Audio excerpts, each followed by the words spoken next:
we were kind of making everything up from scratch because we didn't know how to host a Continental Assembly. And another thing that I remember is that we didn't have a lot of seed money. She would joke a little bit about going to jail because she had to put everything on her credit card, and she was wondering if she was going to go bankrupt.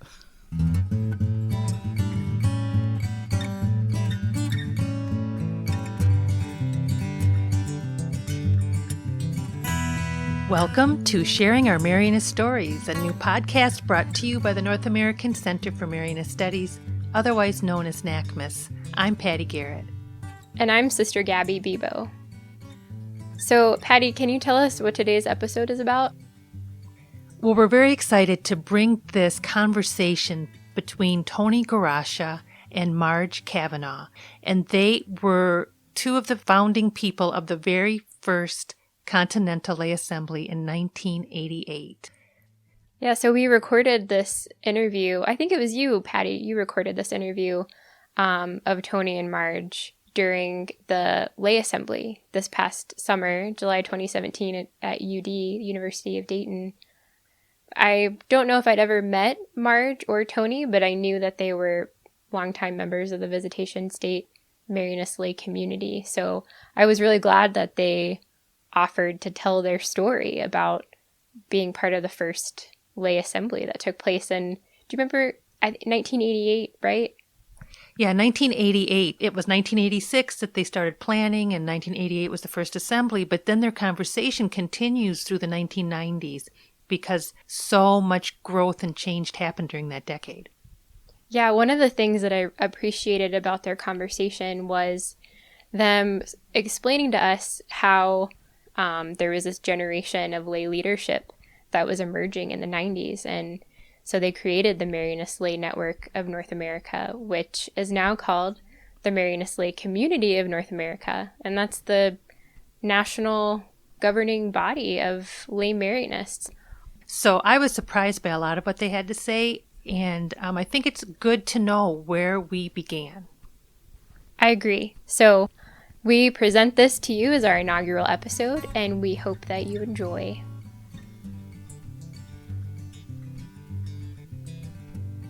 Hi, I'm Marge Cavanaugh, and I'm a longtime member, 50-year member, celebrating 50 years as a member of the Marianist Family.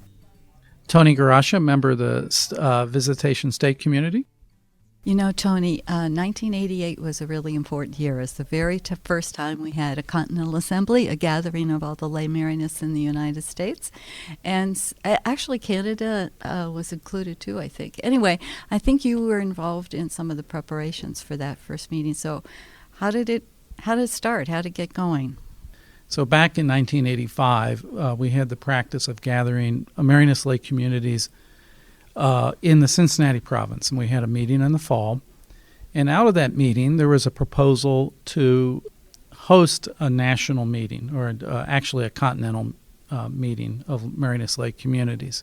So we came back after that meeting, and a letter went out to representatives all across Canada and the United States, and we proposed a meeting in Chicago in 2006 in January. 86, right? I'm sorry, 1986 in January of that year.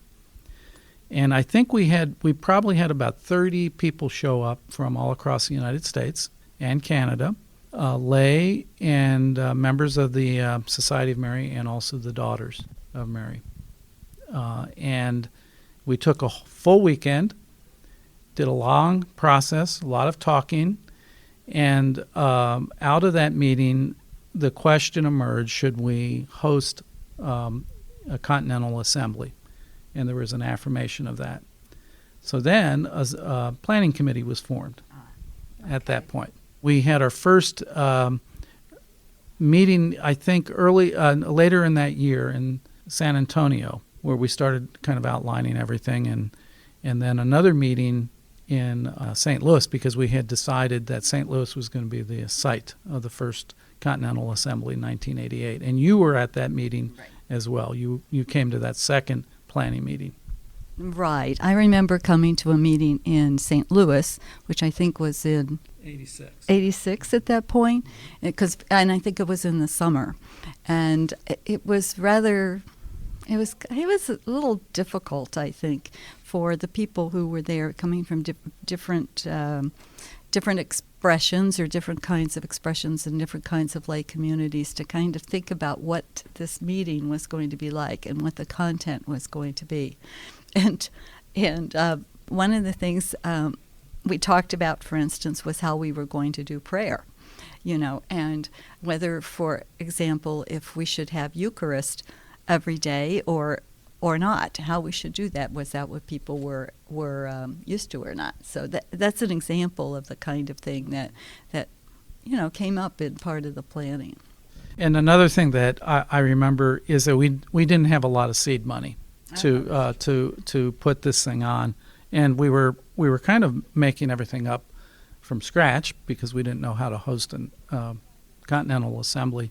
And Rita Bordana was the treasurer, and from that time until actually it happened, she would joke a little bit about going to jail because she had to put everything on her credit card, and she was wondering if she was going to go bankrupt.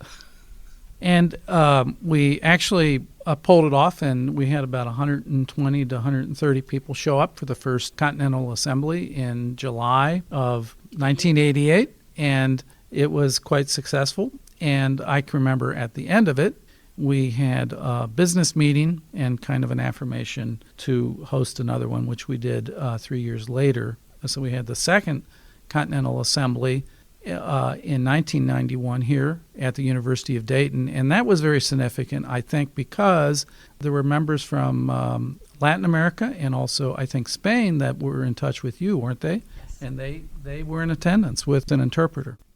There was a movement towards having an international meeting of lay people, and this apparently had been happening or been being discussed to some extent in Spain and in Chile especially. And so some of these folks from Chile and from Spain were interested in coming to our assembly to kind of see what that was like as they were thinking about doing an international meeting. And after our assembly closed, there was a follow-up meeting on like the Sunday afternoon that included the people from Spain and from Latin America. Which then resulted in the first international meeting of Marianist Lay Communities in 1994 or 1993. Okay. Yeah, and so that the 91 meeting was very significant. In this next section of the podcast, we'll hear Tony and Marge elaborate more about the lay leadership that they saw emerging at the 91 Assembly. Many of these lay leaders would go on to help develop the Marianist Lay Community of North America, as well as the International Organization of Marianist Lay Communities. And in case you're a little bit confused, you will hear them mention the Marianist Lay Network of North America, and that organization has recently changed their name to the Marianist Lay Community of North America. Yeah, that's good to know. It's easy to get confused. So let's get back to the conversation. The other thing I was thinking was in 91, you could start to see a little bit of a trend that I can see at this assembly, and that is that the proportion of married religious in attendance was starting, I think, to go down. Even then, you could start to see that it was shifting somewhat from the Marianist religious who had been leaders or had an interest in lay communities, being sure that they came to this to starting to see a little bit more of the lay leadership develop. We had a discussion of what happens now. We had the meeting in 88. We were having the meeting in 91.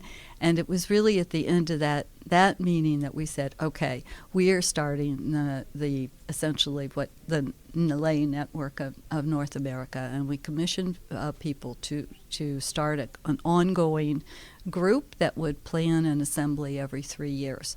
And Father Joe Stefanelli was one of the people who stood up at that discussion and was very encouraging of that. I remember him. saying that, or kind of challenging people to do that. So the 91 meeting really was very significant, I think. And I think the 91 meeting also planted the seeds for the beginning of the Marianist Family Councils, because I think there was some thought that there should be joint councils of all the branches. And by the year 2000, I think there was a World Marianist Family Council that was started by the Marianist, the FMI, the Alliance Mariale, and also the lay branch. Yeah, I agree. It was very significant, and I don't remember all the years now, but it is true that the International Family Council started in the late 90s, and also the North American Family Council started at around that same time. And so it really was, the 90s were important, I guess. It really was a time of, I guess, development. Kind of fast development when you think about it. Yeah, where you began to really see the lay branch starting to be able to do things beyond the local community, beyond the local scale, to be doing things that were affecting or organizing across the country and around the world, and beginning to coordinate, Right. with the religious in that respect. And just one other, I think, really important contribution that started in the early 90s and all the way up until the year 2000, I think it was really the ratification of the statutes of the International Marianist Lay Community, that in the year 2000, the Vatican gave official approbation as Marianist Lay communities as a juridical person in the church, and I think that was 2000, and you had a lot to do with that through the 90s, I think. Yes, and we did. We worked on that a lot. I mean, there were meetings, international meetings, in which we worked on that. We actually met with the representatives from the Vatican, at one of our meetings in Rome. So that was pretty exciting times, and it was kind of gratifying actually today during our. We just came from a session at this year's assembly in which the speaker mentioned that we were a pontifical association of the faithful, and that was something that was done at that time. It had a 5-year probation period, and we had to go back and do a big report in 2005, and we passed, so we made it through that. And I kept asking, I said, do we have to do reports every 5 years? And they said, no, that's enough. The 2000 thing and the 2005 thing, and you're good now. So hopefully no more reports to the Vatican. Even though Tony and Marge were done talking, I just had to jump in as long as I had them there and ask them what their hopes and dreams were for the future of the Marianist family. Tony and I have both been heads of the lay network in our history, and so I guess it isn't too surprising that on the sidelines at this meeting we'd be talking exactly about this subject. The next step what's the next step in the development of the lay organization, and I think it does have to do with the lay branch being able to stand on its feet more and more. Not only in providing resources for formation, I think we're going to have to do more and more mentoring and ourselves take more leadership along those lines, and I think it's going to be financial responsibility as well. So I think those would strengthen our participation in this effort, and we need to work on those. Thank you so much for listening to the inaugural episode of Sharing Our Marianist Stories. We hope you enjoyed listening to this as much as Gabby and I enjoyed preparing it. There are several people we'd like to thank, including Tony and Marge, of course, for being willing to share these important stories. And we also really need to thank Juliet Frumholt and the staff at WYSO. We could not have done this without their collaboration and support.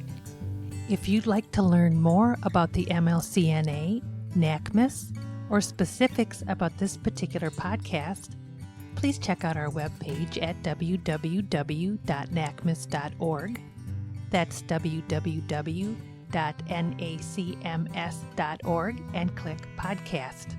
And feel free to contact us if you have a Marianist story that you'd like to share.